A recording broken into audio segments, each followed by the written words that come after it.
ಇನ್ನು ಜೈಲಿನ ಶಿಕ್ಷೆಯನ್ನು ಅನುಭವಿಸಲಾಗಿದೆ ದರ್ಶನ್. ಜಡ್ಜ್ ಎದುರು ಮಂಕಾಗಿ ನಿಂತಿದ್ದಂಥ ಆರೋಪಿ ದರ್ಶನ್ ಕೈ ಕಟ್ಟಿಕೊಂಡು ದರ್ಶನ್ ನಿಂತಿದ್ರು. ಸಹಜವಾಗಿ ನ್ಯಾಯಾಧೀಶರ ಮುಂದೆ ಏನು ಆರೋಪ ಹೊತ್ತಂತಾರೆ ನಿಲ್ಲೋದೇನಿರುತ್ತೆ. ಸೊ ಹಾಗೆ ದರ್ಶನ್ ಅಲ್ಲಿ ಭಾಳ ಡಲ್ ಆಗಿದ್ದಾರೆ. ಯಾಕಂದರೆ ಆಲ್ಮೋಸ್ಟ್ ಒಂದು ತಿಂಗಳಾಗ್ತಾ ಬಂತು ಈಗ ಜೈಲು ವಾಸ. ಜೈಲಿನ ಶಿಕ್ಷೆಯನ್ನು ಅನುಭವಿಸಲಾಗಿದೆ ದರ್ಶನ್. ಜಡ್ಜ್ ಎದುರು ಮಂಕಾಗಿ ನಿಂತದ್ದು ಕಂಡುಬಂತು. ವಿಡಿಯೋ ಕಾನ್ಫರೆನ್ಸ್ ಮೂಲಕ ಇವತ್ತು ಹಾಜರಾದರು ಅವರು ನ್ಯಾಯಾಧೀಶರ ಮುಂದೆ. ಸೊ ಆ ಸಂದರ್ಭದಲ್ಲಿ ಅವರ ಮನವಿ ಏನಿತ್ತು ಅದರ ಬಗ್ಗೆ ಕೇಳಲಾಯಿತು. ನಮ್ಮ ಪ್ರತಿನಿಧಿ ರಮೇಶ್ ಈ ಬಗ್ಗೆ ಮಾಹಿತಿಯನ್ನು ಕೊಡ್ತಾ ಇದ್ರು. ರಮೇಶ್, ಆಗಲೇ ನೀವು ತಿಳಿಸ್ತಾ ಇದ್ರಿ ಅಂದರೆ ಮುಂದೇನು ಅಂತ. ಈಗ ಮನವಿ ಮಾಡ್ಕೊಂಡಿದ್ದಾರೆ 3 ಗಂಟೆಗೆ. ಅವರ ಮನವಿ ಏನಿದೆ ಅದಕ್ಕೆ ಪುರಸ್ಕಾರ ಸಿಗುತ್ತೋ ರಿಜೆಕ್ಟ್ ಆಗುತ್ತೋ ಕಾದು ನೋಡಬೇಕು. ಇನ್ ಕೇಸ್ ಏನಾದರೂ ಈಗಲೂ ಕೂಡ ವ್ಯವಸ್ಥೆ ಸಿಗದೆ ಹೋದರೆ ಮುಂದೆ ಮತ್ತೆ ಮನವಿ ಮಾಡುವಂಥ ಅವಕಾಶ ಇರುತ್ತಾ, ಹೇಗೆ ಸದ್ಯಕ್ಕೇನಿದೆ ಅಂತ? ಅವಿನಾಶ್, ಒಂದಂತೂ ಸ್ಪಷ್ಟ, ದರ್ಶನ್ ಬಹಳ ಫ್ರಸ್ಟ್ರೇಟ್ ಆಗಿರೋದು ಮುಖದಲ್ಲಿ ಎದ್ದು ಕಾಣ್ತಾ ಇತ್ತು. ಹೀಗಾಗೇನೆ ಇದೊಂದು ರೀತಿ ಅಂದ್ರೆ ಯಾರು ಕೇಳದೆ ಇರುವಂತ ಮನವಿ, ಅಂದ್ರೆ ನನಗೊಂದು ಸ್ವಲ್ಪ ಪಾಯ್ಸನ್ ಕೊಟ್ಬಿಡಿ, ಯಾಕಂದ್ರೆ ನನಗೆ ಇರೋದಕ್ಕೆ ಆಗ್ತಾ ಇಲ್ಲ, ಬಿಸಿಲು ನೋಡೇ 30 ದಿವಸ ಆಯಿತು, ಆ ರೀತಿ ಇರಿಸಿದ್ದಾರೆ ಇಲ್ಲಿ ನನ್ನನ್ನು, ಕೈಯೆಲ್ಲ ಫಂಗಸ್ ಬರ್ತಾ ಇದೆ ಅನ್ನೋಂಥ ಒಂದು ಮನವಿ ಮಾಡ್ತಿದ್ದಾರೆ. ಅಂದರೆ ಅದರ ಅರ್ಥ ಅವರು ಬಹಳ ಫ್ರಸ್ಟ್ರೇಟ್ ಆಗಿದ್ದಾರೆ ಅಂತ ಅರ್ಥ. ಜೊತೆಗೆ ಇವತ್ತು 2 ಅಡಿಗೆ ಸಂಬಂಧಪಟ್ಟಂತೆ ಇವತ್ತು ಆದೇಶ ನೀಡೋದಿತ್ತು. ಕೋರ್ಟ್ ಕೂಡ ಯಾವುದೇ ಆದೇಶ ನೀಡದೇ ಇರೋದ್ರಿಂದ ಅದು ಕೂಡ ಒಂದು ಉದ್ದೇಶ ಇರ್ಬೋದು. ಅಂದರೆ ಒಂದು ಬೆಡ್ಶೀಟು ಮತ್ತು ಅವರ ಏನೋ ಹಾಸಿಗೆ ಏನು ಬೇಕು ಕೇಳ್ತಾ ಇದ್ದಾರೆ, ಅವರು ದಿಂಬೇನು ಕೇಳ್ತಾ ಇದ್ದಾರೆ. ಇದಕ್ಕೆ ಸಂಬಂಧಪಟ್ಟಂತೆ ಇನ್ನೂ ಕೋರ್ಟ್ ಆದೇಶ ನೀಡದೇ ಇರುವಂಥದ್ದು. ಜೊತೆಗೆ ಮುಖ್ಯವಾಗಿ ಜೈಲಿನಲ್ಲಿ ಬಹಳ ಕಟ್ಟುನಿಟ್ಟಾಗಿ ಒಂದು ಕ್ರಮ ವಹಿಸಿರೋದ್ರಿಂದ, ಅಂದರೆ ಅವ್ರನ್ನ ಹೊರಗಡೆ ಬಿಡದಂತೆ ಜೈಲಿನಲ್ಲೇ ಇಟ್ಟಿರೋದ್ರಿಂದ ಅದರಿಂದ ಅವರು ಫ್ರಸ್ಟ್ರೇಟ್ ಆಗಿರೋದು ಮೇಲ್ನೋಟಿಗೆ ಕಂಡುಬರ್ತಾ ಇತ್ತು ಅವರು. ಹೀಗಾಗಿನೇ ಒಂದು ಮನವಿ ಮಾಡಿದ್ರು. ಅಂದರೆ ಕೇಸೆಲ್ಲ ವಿಚಾರಣೆ ಮುಗಿದು ಸೆಪ್ಟೆಂಬರ್ 19ನೇ ತಾರೀಕಿಗೆ ಮತ್ತೆ ಹಾಜರುಪಡಿಸಿ ಅಂತೇಳಿ ಸೂಚನೆ ಕೊಟ್ಟು ವಿಚಾರಣೆಯನ್ನು ಮುಂದೂಡಿದ ಮೇಲೆ ಈ ಒಂದು ಕೈ ಎತ್ತಿ ಒಂದು ಮನವಿ ಇದೆ ಅಂತೇಳಿ ಮನವಿ ಮಾಡಿದ್ರು. ಆ ಸಂದರ್ಭದಲ್ಲಿ ಏನು ಅಂತ ಜಡ್ಜ್ ಕೇಳಿದಾಗ ಈ ರೀತಿ ತನ್ನ 30 ದಿವಸ ಆಗಿದೆ, ನಾನು ಬಿಸಿಲನ್ನು ನೋಡಿ ಸೆಲ್ನೆಲ್ಲ ಹಾಕಿದ್ದಾರೆ, ನಾನು ಬಿಸಿಲು ನೋಡೇ 30 ದಿವಸ ಆಗಿದೆ, ಕೈಯೆಲ್ಲ ಫಂಗಸ್ ಬರ್ತಾ ಇದೆ, ಹೀಗಾಗಿ ನನಗೆ ಸ್ವಲ್ಪ ಪಾಯ್ಸನ್ ಕೊಟ್ಟರೆ ಒಳ್ಳೆಯದು, ನನಗೆ ಒಬ್ಬನ ಕೊಟ್ಟರೆ ಸಾಕು, ಬೇರೆ ಯಾರಿಗೂ ಬೇಡ, ನಾನು ಒಬ್ಬನಿಗೆ ಪಾಯ್ಸನ್ ಕೊಡೋದಕ್ಕೆ ಕೋರ್ಟಿಂದ ಆದೇಶ ಆದರೆ ಒಳ್ಳೆಯದು ಸ್ವಾಮಿ ಅಂತೇಳಿ ಮನವಿ ಮಾಡಿದ್ರು. ಆಗ ಕೋರ್ಟ್ ಆ ರೀತಿ ನೀವೆಲ್ಲ ಕೇಳೋ ಹಾಗಿಲ್ಲ, ನಿಮ್ಮ ಅರ್ಜಿಗಳೇನಿದೆ, ಅರ್ಜಿ ಏನು ಬಾಕಿ ಇದೆ ಅದಕ್ಕೆ ಸಂಬಂಧಪಟ್ಟಂತೆ ನಾವು ಮಧ್ಯಾಹ್ನ ಆದೇಶ ಕೊಡ್ತೀವಿ, ಜೊತೆಗೆ ಜೈಲು ಅಧಿಕಾರಿಗಳಿಗೆ ಏನು ಇನ್ಸ್ಟ್ರಕ್ಷನ್ಸ್ ಕೊಡಬೇಕು ಆ ಇನ್ಸ್ಟ್ರಕ್ಷನ್ಸನ್ನು ಕೂಡ ಕೊಡ್ತೀವಿ. ಹೀಗಾಗಿ ಈ ರೀತಿ ನೀವು ಮನವಿಯನ್ನು ಮಾಡಬಾರ್ದು, ಪಾಯ್ಸನ್ ಕೇಳಿ ಮನವಿಯನ್ನು ಮಾಡಬಾರ್ದು ಅಂತೇಳಿ ದರ್ಶನ್ ಅವರಿಗೆ ಕೋರ್ಟ್ ಸೂಚನೆಯನ್ನು ಕೊಡ್ತು. ಈಗ ವಿಚಾರಣೆಯನ್ನು ಮಧ್ಯಾಹ್ನ 3 ಗಂಟೆಗೆ ಮುಂದೂಡಿದ್ದಾರೆ. ಮಧ್ಯಾಹ್ನ 3 ಗಂಟೆಗೆ ಮತ್ತೆ ಅವರನ್ನು ಹಾಜರುಪಡಿಸಿ ಅಂತೇಳಿ ಜೈಲು ಅಧಿಕಾರಿಗಳಿಗೆ ಸೂಚನೆಯನ್ನು ಕೊಟ್ಟಿದೆ. ಹೀಗಾಗಿ 3 ಗಂಟೆಗೆ ಮತ್ತೆ ಈ ಕೇಸ್ನ ವಿಚಾರಣೆ ನಡೆಯುತ್ತೆ. ಆ ಸಂದರ್ಭದಲ್ಲಿ ದರ್ಶನ್ ತಮ್ಮ ಮನವಿ ಬೇರೆ ಏನಾದರೂ ಇದ್ದರೆ ಅದನ್ನು ಕೂಡ ಅವರು ಕೋರ್ಟ್ಗೆ ನೇರವಾಗಿ ಜಡ್ಜ್ಗೆ ಕೇಳ್ಕೊಳ್ಬಹುದು. ಅದಾದಮೇಲೆ ಕೋರ್ಟ್ ಈ 2 ಅರ್ಜಿಗೆ ಸಂಬಂಧಪಟ್ಟಂತೆ ಕೂಡ ಆದೇಶವನ್ನು ನೀಡುತ್ತೆ.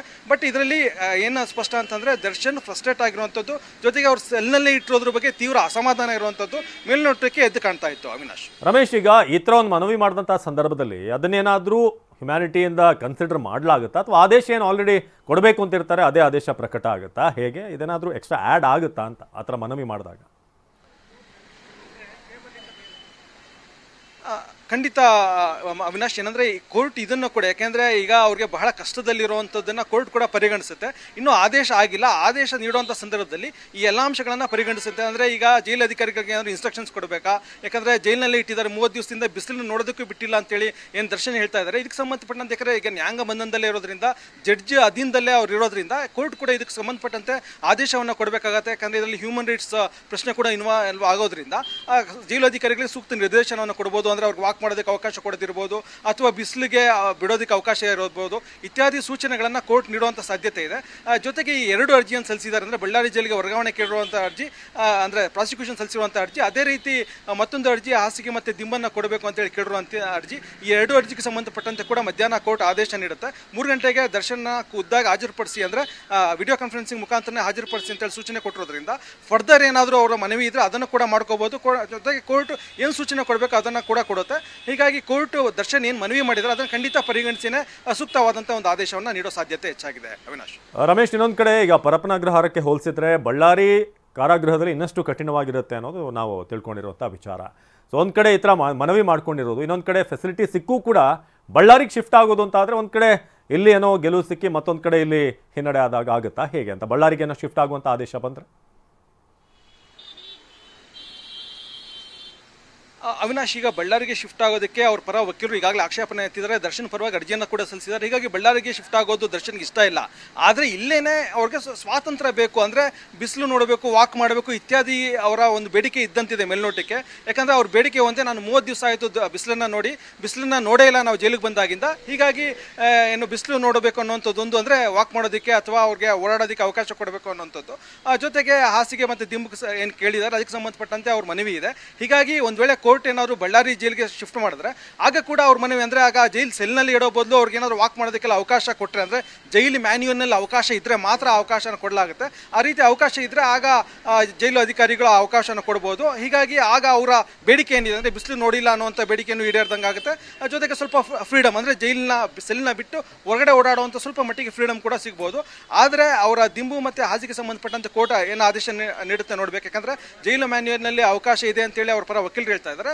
ಅಂತಿಮವಾಗಿ ಕೋರ್ಟ್ ಏನು ಸೂಚನೆ ಕೊಡುತ್ತೆ ಅನ್ನೋದನ್ನು ನೋಡಬೇಕಾಗುತ್ತೆ. ಹೀಗಾಗಿ ಅಲ್ಟಿಮೇಟಾಗಿ ಈ ಮನವಿ ಅವ್ರನ್ನ ಬಳ್ಳಾರಿಗೆ ಟ್ರಾನ್ಸ್ಫರ್ ಮಾಡಬೇಕೋ ಬೇಡ ಅನ್ನೋದ್ರ ಮೇಲೆ ಯಾವುದೇ ಪ್ರಭಾವ ಬೀರೋದಿಲ್ಲ.